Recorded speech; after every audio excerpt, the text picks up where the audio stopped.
Patancheru division పరిధిలోని Gandhi park సమీపంలో GHMC ఆధ్వర్యంలో ఏర్పాటు చేసిన మట్టి వినాయక ప్రతిమల పంపిణీ కార్యక్రమాన్ని ప్రారంభించిన పటాన్చెరు శాసన సభ్యులు గూడెం మహిపాల్ రెడ్డి అనంతరం మాట్లాడుతూ ప్రతి ఒక్కరూ మట్టి వినాయక ప్రతిమలను పూజించి ప్రకృతి పరిరక్షణలో భాగస్వాములు కావాలని విజ్ఞప్తి చేశారు.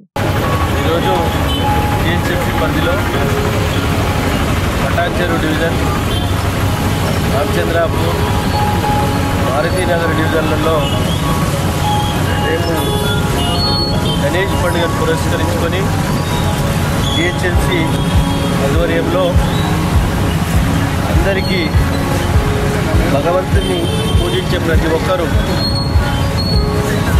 రేపు గణేష్ పండుగ అంగరంగ వైభవంగా జరుపుకోవాలి, మట్టి గణేష్ను పూజించుకోవాలనే ఆలోచనతో ప్రభుత్వము మట్టి గణేష్లను సరఫరా చేస్తూ ఉంది.